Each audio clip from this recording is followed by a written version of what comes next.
Sa ika-4 na season ng reality artista search na Starstruck, The Next Level, unang nakilala si Jessie Corcuera. Tumatak siya sa marami dahil sa kanyang looks at hairdo. Gaya ng batchmates na sina Chris Bernal, Aljor Abrenica, Paulo Avellino, Cherry Solomon at iba pa. Nakipagsabayan sa artista challenges gaya ng pagkanta, pagsayaw at pag-arte si Jessie. Minsan din siyang sumubok sa Love Team Test o Challenge.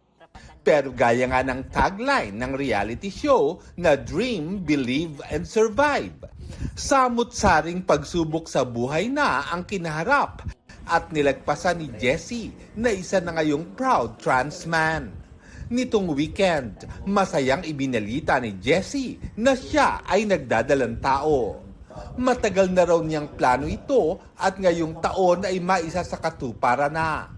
7 buwan na ang baby girl sa tiyan ng Starstruck 4 finalist at sobrang tuwa raw ang kanyang nararamdaman. Na-feel ko naman siya nung nag-positive na ako sa pregnancy test. Pero since day 1 nung nabuo na siya, halos hindi ko maipaliwanag din yung feeling. Mixed emotion talaga.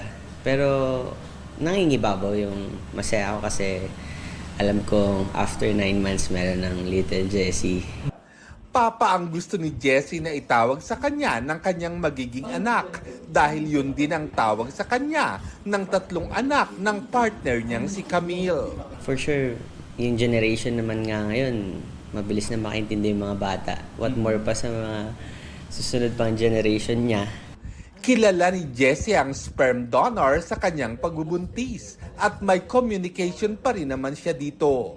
Isa itong foreigner na nakabase sa Pilipinas. Pero kung ipakikilala ito ni Jessie sa kanyang anak, Hindi ko pa siya naisip ngayon.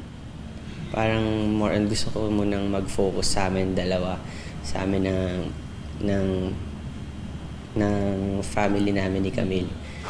So, dun muna siguro. Pero kung questionin niya in the future, well, willing naman akong ipakita sa kanya and explain sa kanya kung paano yung naging proseso. Kasi mas maganda pa rin na alam niya. kung mayroon mang tuwang-tuwa sa pagbubuntis ni Jessie, ito ay ang kanyang mga magulang. Si mama, hindi siya makapaniwala na kasi first apo niya eh. Yung father ko naman very happy din naman siya kasi first apo niya sa akin. Noong una, gusto sana ni Jessie na magsilang by natural procedure. Pero dahil may heart condition siya, mas mabuti na raw na manganak siya via cesarean section. Hindi ko siya maisip titular eh. Kasi nga, first time lahat. So, hintayin ko na lang dumating. Tapos, kung ano yung mafe-feel ko, yun na yun siguro. Basta excited and sobrang happy ako, pati yung family ko. Lars Santiago, updated sa showbiz happening.